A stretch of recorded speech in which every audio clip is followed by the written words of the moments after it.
نبی کریم صلی اللہ تعالی علیہ وسلم نے ارشاد فرمایا 3 لوگ ہیں جنہیں دیکھ کے رب مسکراتا ہے۔ یا رسول اللہ صلی اللہ علیہ وسلم وہ کون کون سے؟ تو محبوب فرمانے لگے ایک وہ بندہ ساری مخلوق سوئی ہے، آدھی رات ہے، رات کا پچھلا پہر ہے، اس نے اٹھ کے وضو کر لیا، مصلی پہ کھڑا ہو گیا خدا کی یاد میں، فرمایا اسے دیکھ کے رب مسکراتا ہے جو اس کی شان کے لائق ہے۔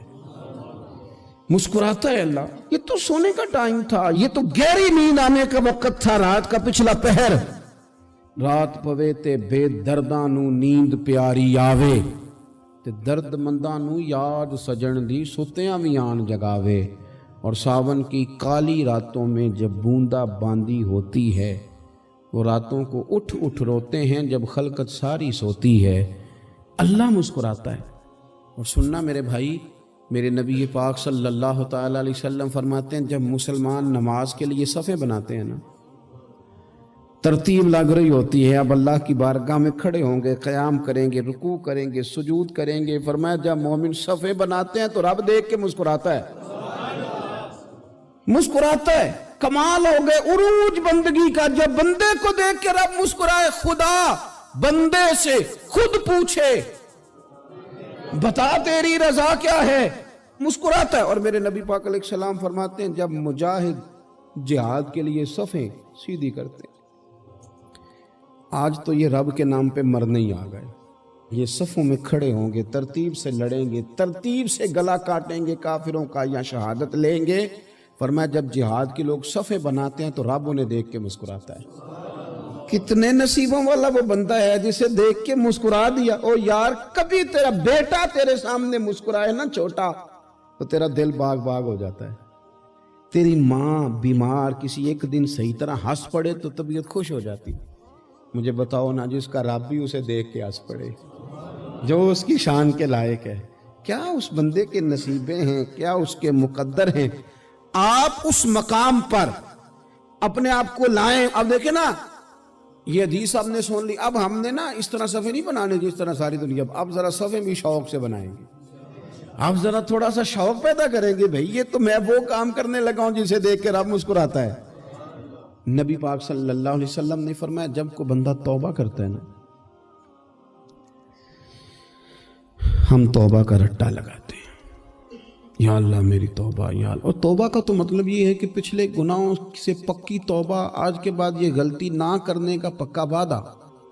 تو نے ساری شب برات رو کے گزاری ہے، بتا سویرے جھوٹ جوڑنے کا ارادہ ہے تیرا؟ آج کے بعد رشوت تو نہیں نہ لے گا، ملاوٹ تو نہیں نہ کرے گا، یہ توبہ ہے۔ اور اگر سارے کام اسی طرح کرنے تو پھر یہ توبہ کا رٹا ہے، جتنا مرضی لگاؤ۔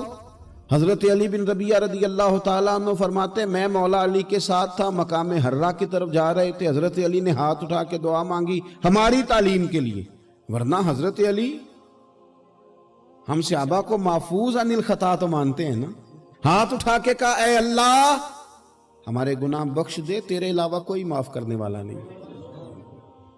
اور پھر حضرت علی آسمان کی طرف دیکھا اور دیکھ کے نا حضرت علی بن ربیعہ کو تو مسکرائے۔ حضرت علی بن ربیعہ کہنے لگے حضور مسکرائے کیوں ہو؟ فرمانے لگے ایک دن میں حضور کے ساتھ اسی طرح آیا تھا، اسی طرح حضور نے دعا فرمائی تھی ہماری تعلیم کے لیے، اور پھر حضور مجھے دیکھ کے مسکرائے تھے اور فرمایا جب کوئی بندہ رب کی بارگاہ میں اس طرح استغفار کرتا ہے تو رب مسکراتا ہے، اور مسکرا کے فرماتا دیکھ لو میرے بندوں کو پتا ہے کہ میرے علاوہ معاف کرنے والا کوئی نہیں، انہیں پتا ہے، تم اس کی بارگاہ میں رجوع تو لاؤ، آؤ تو صحیح دو آنسو لے کر۔ اقبال کہتے ہیں کہ موتی سمجھ کے شان کریمی نے چن لیا، قطرے دو گرے میرے اب کے انفال کے، دو میں نے آنسو بہائے تھے تو اس کے کرم نے تو موتی سمجھ کے چن لیا۔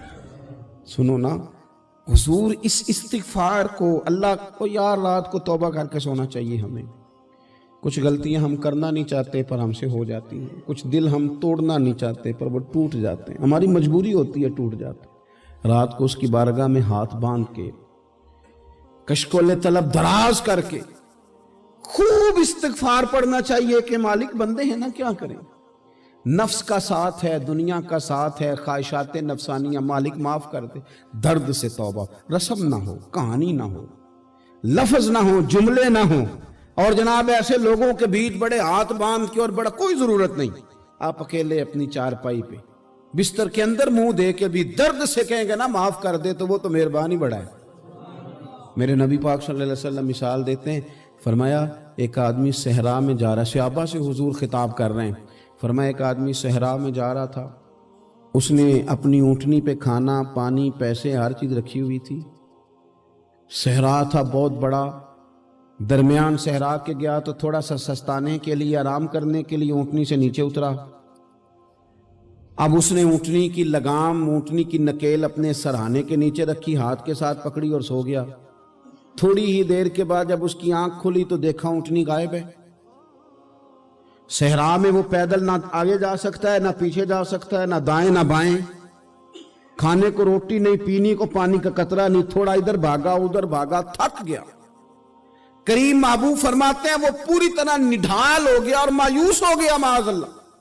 मायूस होके दोबारा उसी जगह आके लेट गया जहां पहले लेटा था, इंतजार करने लगा कि अब मौत ही आएगी, आखिरी वक्त है, अब ना मैं पैदल ये सहरा क्रॉस कर सकता हूं, ना पीछे जा सकता हूं, ना खाना है ना पानी है, सिवाय मौत के कोई सहारा नहीं। हुजूर फरमाते हैं वो रास्ते में दोबारा लेट गया। अचानक उसने रुख बदला तो ऊँटनी सामने खड़ी थी। हुजूर ने सहाबा से पूछा बताओ ना उसे भला कितनी को खुशी होगी। या रसूल अल्लाह, जिसे नई जिंदगी मिल गई है। आप देखें ना, सारे डॉक्टरों ने कह दिया कि इसके तो गुर्दे मैदा जिगर हर चीज खत्म है, घर ले जाओ खिदमत करो, हर तरफ परेशानी है। वो बंदा भी समझ गया है कि आखिरी वक्त आ गया, कल जाऊं परसों जाऊं, तैयारी हो गई, सब लोग आ गए, बाहर वाले भी आ गए, ये माहौल एक अजीब रंग इख्तियार कर गया। अचानक एक डॉक्टर ने आके कहा नहीं नहीं गलती लग गई थी। मुझे बताइए अंदाज क्या होता है? बगैर दवाई के बंदा उठ के खड़ा नहीं हो जाता। ओ मैं तो बच गया हूं। नबी पाक सल्लल्लाहु अलैहि वसल्लम फरमाने लगे उसकी ऊंटनी मिल गई, बताओ भला उसे कितनी खुशी होगी। या रसूल अल्लाह, वो तो दोबारा दुनिया में आ गया। हुजूर फरमाने लगे उसे कुछ भी खुशी नहीं हुई। जब कोई रब का गुनाहगार बंदा आके तौबा करता है, रब को इससे कई गुना ज्यादा खुशी होती है। मेरा बंदा आ गया है, मेरा बंदा आ गया है, मेरे घर आ गया। उसने आंसू बहाए हैं, उसने कहा अल्लाह मैं तेरा यूं तेरा ही रिज़्क़ खाता हूँ, तेरी ही ज़मीन पे रहता हूँ, तेरे नाम से मेरी सांसें चलती हैं। वो आ गया। फरमाया उस ऊँटनी वाले से ज़्यादा रब को खुशी होती है जब गुनाहगार आके तौबा करते। गुनाहगारों के आंसू उसकी बारगाह में बड़े मकबूल हैं, लेकिन हम रस्म अदा करते हैं, तौबा नहीं करते। हम अपने आप के साथ धोखा करते हैं, झूठ बोलते हैं। हम बंदा कोई नाराज हो जाए तो हमें को नहीं नींद आती, उसके घर चले जाते हैं। हम अपने सारे रिश्तों को ताल्लुकात को मेंटेन करके रखने के आदी हैं। हमें पता है कि वहां मैं नहीं जा सका तो बेटा भेजता हूं, फलां शादी पे मैं नहीं जा सका तो भतीजा भेजता हूं, भाई भेजता हूं। हर ताल्लुक का हमने ख्याल रखा कोई रूठ ना जाए। लेकिन कमाल है ना, ये नहीं सोचा कि अगर रब रूठ गया तो, जब वो रूठ जाए ना तो सारे रिश्ते भी बंदे के पास मौजूद हों तो कोई करामत नहीं होता। फिर करोड़ों रुपया जेब में हो तो डॉक्टरों की दवाइयां असर नहीं करती। वो रूठ जाए तो फिर इंसान इस तरह से फिसलता है कि बड़े बड़े उसके पास दरवाजे होते हैं पर किसी जगह उसका हाथ नहीं लगता। खुदारा सुनो, नबी पाक सल्लल्लाहु अलैहि वसल्लम के पास मेहमान आ गया, बुखारी मुस्लिम है। हुजूर ने अज़वाज मुतहरात के घरों में पैगाम भेजा, कुछ चीज़ है ज़ियाफ़त के लिए। या रसूलल्लाह कुछ भी नहीं, ये दो जहां के शाह हैं और पास कुछ रखते नहीं, दो जहां की नेमतें हैं इनके खाली हाथ में। या रसूलल्लाह कोई चीज़ भी नहीं। हुजूर ने सहाबा के मजमे पे नजर डाली, या रसूलल्लाह सल्लल्लाहु अलैहि वसल्लम हुक्म हो। तो हुजूर फरमाने लगे तुम में से कोई बंदा है जो इसे घर ले जाए रोटी खिलाए। एक सहाबी उठे फौरन, हुजूर मैं लेके जाता हूँ खाना खिलाता हूँ। फरमाते हैं मेरे घर में सिर्फ बच्चों का खाना था,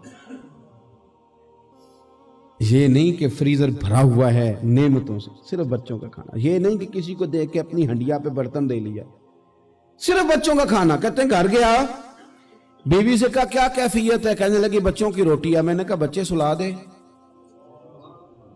सुबह नाश्ता कर लेंगे। تو کہنے لگی آپ کیا کھائیں گے؟ تو میں نے کہا نہ میں کھاؤں گا نہ تو کھائے گی، مہمان جو نبی پاک کا ہے۔